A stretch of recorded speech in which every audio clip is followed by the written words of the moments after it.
Hello guys, so Jerry speaking. Welcome to Bedtime Stories, episode number 413. And today I read you Home Alone 2, Lost in New York, Pop's Classic Edition. Excuse me. For some reason, my brother just suddenly messed me up tonight while I'm finishing up Billy's stuff right now at this point. So anyway, let's read it now, shall we? So we got for us. This is illustrated by Kim Smith, based on a film written by John Hughes and directed by Chris Columbus. Anyway.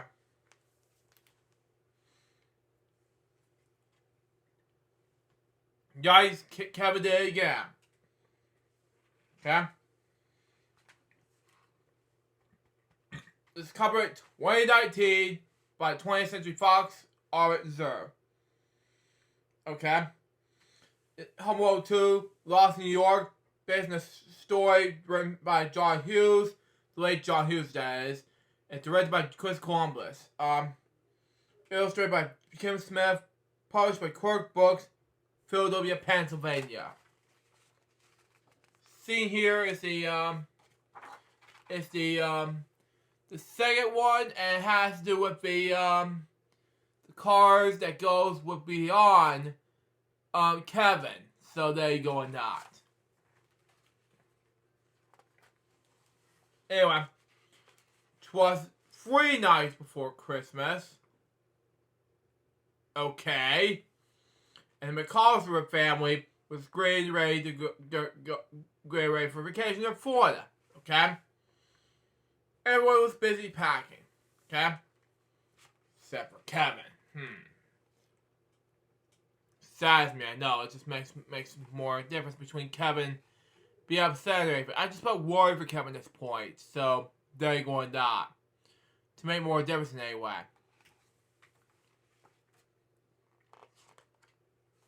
Next page. Anyway, everyone except for Kevin, who didn't want to go.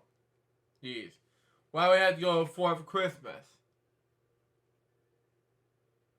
Jeez. I felt worried for Kevin at this point. Kevin asked. They had palm trees instead of Christmas trees there. Why just Billy? This is getting ready to be ridiculous, you know? Just had to be too much for Kevin at this point. Call, ladies and gentlemen. Anyway. Wish I can go on my own vacation alone. Kevin shouted. I have the best time of my life, but nobody listened. You know something? Making a huge vacation to Florida was your best life. New York was lost. You know, had to make more sense in any way. So there you go. New York City, ladies and gentlemen. That's make more difference.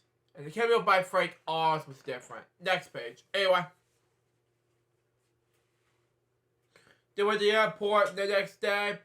It was crowded and noisy. Kevin needed to blow his nose. Yeez.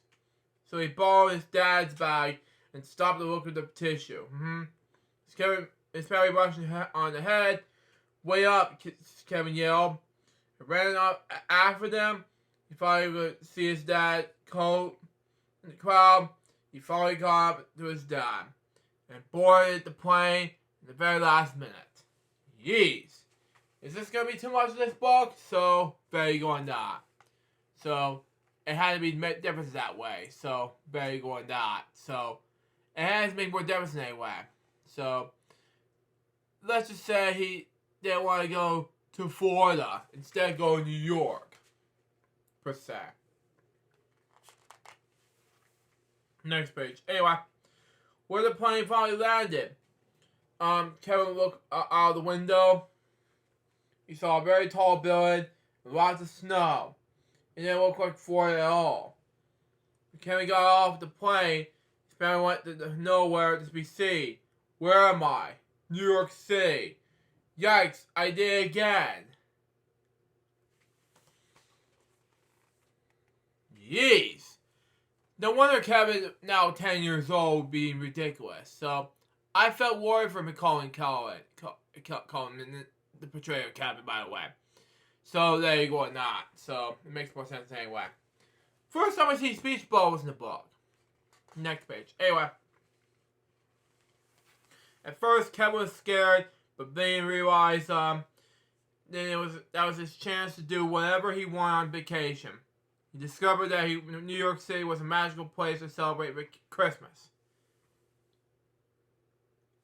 Excuse me. Okay, then he walked around in the yellow cab. He saw the Statue of Liberty. Kind of reminds me of the whole Columbia Pictures logo difference. Anyway, he went to the top of the tallest building. Okay, he walked through Central Park. Good enough. And that is a part of the whole entire city of New York difference. So there you go on that. So makes New York City a lot different in Christmassy. Next page. Anyway, there was a wallet in his dad's bag. So Kevin checked into the fanciest hotel, excuse me, anyway, in the city. There was no one to tell him what to do. Kevin watched lots of TV and then ate lots of food from room service. Yeez.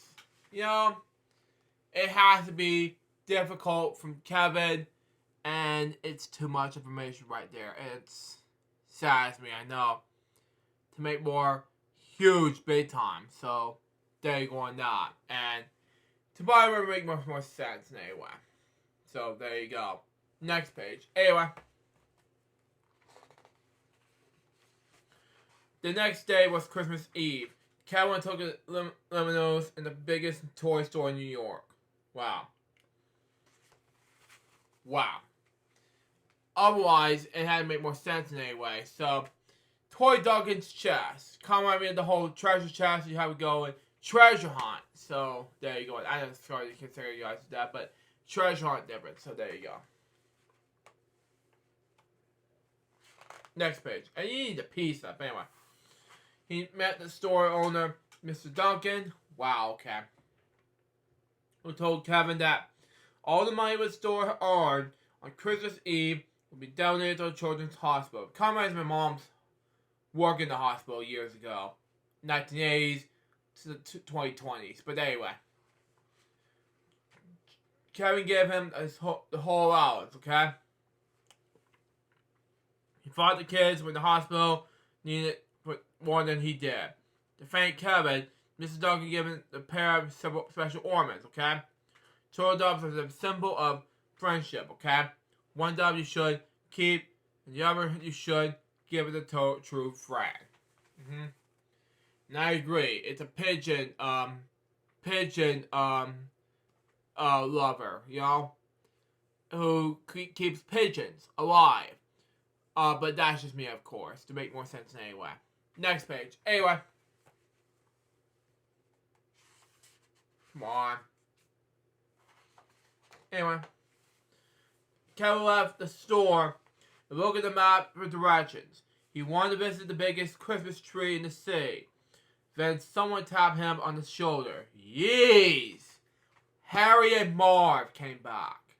Yeez. Kevin turned around and screamed. Yeez. It was Harry and Marv, the burglars, who tried to rob his house last Christmas Eve. He was not in the special in the movie? Oh, well, okay. When he was at home alone. You know something? He got arrested that time frame and they escaped for jail? Yeez. I don't know what happened. You know, I just think it would make more difference in any way. So, that should make more difference in any way. It should make no sense. Come on, Harry and Marv. Come on. Next page. Anyway. Tonight we're going to rob that toy store. No thank you. And this time we're not going to let you stop us. Hello? You can't do that. Kevin ran away, and as fast as he could, he ran all the way across Central Park, okay?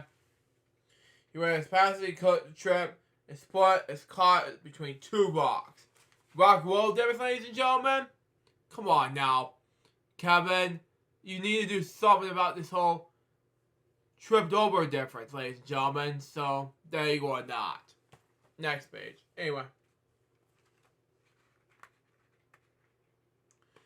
Okay. Next page. Come on. There we go. Anyway. A woman approached. She was covered in birds. Wow, okay. Makes sense. Anyway. Kind of reminds me of Miriam, I can't pronounce this last name. She voiced Fly from Babe, okay? Kevin was scared at first, but then she pulled his foot free of the rocks. Wow. The bird told Kevin that she lived in the park and that the pigeons were only friends. Wow. She was spending Christmas without her family. Just like Kevin. Yeez. Anyway. Kevin thanked her for helping him and promised that he would come back to visit her. And I like to thank this pigeon lady, so to make more difference anyway. And sorry I couldn't get too close in the picture, so it makes different sense. So there you go on that. It has to make more difference anyway. So Pigeon Lady, you are a true hero. Kind of the Pigeon Man in the Hey Arnold series. Next page. Anyway, but first, Kevin had to stop the burglars from robbing their toy store. But in the abandoned house nearby, he made a plan.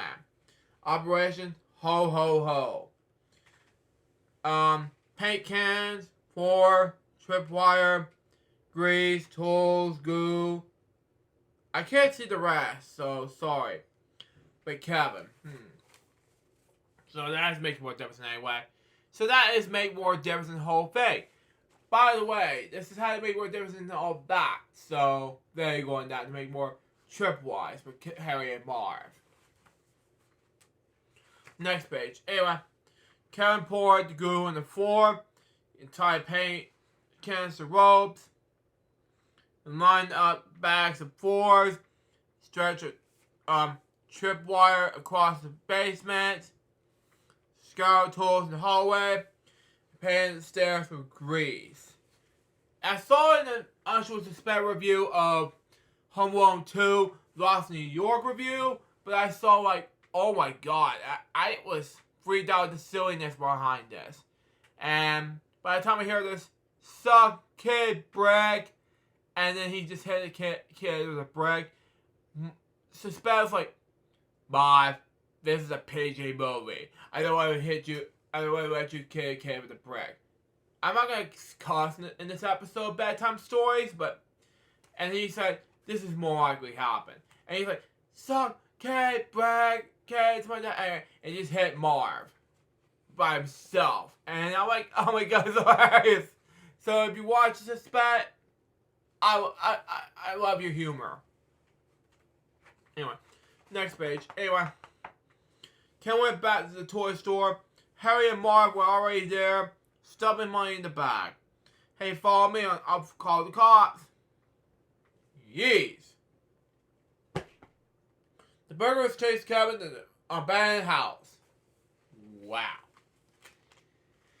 You know, this is a no-sense humor thing, and I love to do this in the whole thing, but this just makes more sense than anyway. So, there you go on that, Kevin. So, you are a hero. You're just more of a hero. Next page. Anyway. Bam. Then they... Oh, hold on. They stumble over Kevin's traps. Yes, yow, wah, whoa. You know something? I agree. So that would make more sense anyway. To make more all that in the first movie and second phase. Compromising of what you saw in the review. But, you know, that's just me. Next page. Anyway. Marv and Harry tripped over the tools in the hallway. Good enough. Slipped down the stairs and they're paved with grease. Good. Does it make more sense anyway? It's like, game over. In the Unusual Suspect review. So there you go on that. Next page. Anyway. Come on. Anyway. But as Kevin snuck away, the burglars stop him.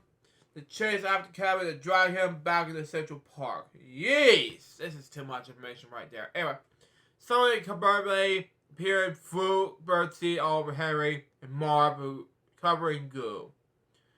Right, Kevin? Thank you. Anyway, the pitcher swarmed Harry and Marv and pegged at them until the police arrived. And then all of a sudden, I was laughing my butt off, thinking, "You are dead." It's like a horror film, right? And a suspect review. Again, I love his reviews, but that's just me. Yeah. I saw the Christmas tree review of Nostalgia Critic, but that's just me. Some of the Nostalgia Critic reviews, but I see, but that's my advice. Next page. Anyway, it's almost midnight. We met this almost Christmas. Ken went to look at the biggest Christmas tree in New York City. Anyway, he missed his family. It turned out to going on vacation alone wasn't much as fun at all. Thank you. Wasn't much fun at all. Excuse me. Thank you. Then he turned a familiar voice. Kevin? Kevin turned around, and the way he heard his mom, she knew Kevin was better than anyone. So she remembered how much he loved Christmas trees. Okay. So in the success review, he's like lame, but okay, it makes more sense. It's hilarious. Anyway, she knew how exactly where to find him. Makes sense in any way, kind of in the suspect review, but I love it anyway. So I showed Ryan, my boss, a link about that, but makes more difference in any way. So trying difference in all of that. So there you go on that. We're almost done with the book, folks. So there you go. Next page. Anyway, Kevin's whole family was waiting back in the hotel. "I sure miss you all so much," Kevin said. Anyway, on Christmas morning, a giant pile of presents sat under the tree. From Mrs. Dawkins, who were laughing at the note, thinking Kevin saving his toy store, Excuse me. As his brothers and sisters opened their gifts, Kevin quietly slipped away. There was someone he wanted to see. To make 100% sense in any way. To make more humorous way and make more happiness in any way. And I don't know how to make more happiness in any way, so there you go on that. It makes sense in any way. Next page. Anyway, there was 2 more pages left in the book. Actually, 3 more pages. Anyway, Kevin asked the guide that the bird lady would help him so much he gave her what the other told the informant, which meant they would be friends forever. Good job, Kevin. Good job. Anyway, Merry Christmas. Merry Christmas, Kevin. Oh, that's so sweet. Anyway, it was all those people until his dad yelled so loudly that Kevin could hear him from the park. It was Buzz in the movie saying this. "Kevin, you spent $967 on room service." And that was the end of the book. I mean, just like that. That was the end of the book. And it was not the end of the movie. He's like, "Oh, Dad. Kevin, you spent $967 on room service." But yeah, it makes more sense in any way. So there you go on that. And that was Home Alone 2, Lost New York, Pop Classics Edition. What did I think about this book? It was, it's almost that time of the stream. Anyway, it was amazing. It was hilarious at the same time. Just like the first book, the first movie book, I have seen 2 different types of reviews, especially the third one, saying, "I am watching a Home Alone movie, right?" Yeah, the third one is unnecessary for a sequel ever. But just like next to Hot Air 2. But regardless, I haven't got the Home Alone 3 Pop Classic Edition. I wish it got released, unfortunately, but if I did, I want to criticize this book. Born Jokester / Bedtime Stories episode. We'll just see what happens. If that was the Bedtime Stories episode number 413. Hope you enjoy it. Stay tuned. Next is going to be, this will be the second Rudolph the Red-Nosed Reindeer book, and that will be the classic story. And I got it from this musical back in 2017. Now, excuse me, I gotta get ready for the stream, hosted by my good friend Remix Palm, and featuring me, Chris Candy, and of course, Billy Moody. And after this, I'm getting ready to go to bed, and then that way, I can get ready for more time for get ready to post something on social media. So that's just me. Until next time, so Jarvis Box, so baby, boys, so, sit out. See ya.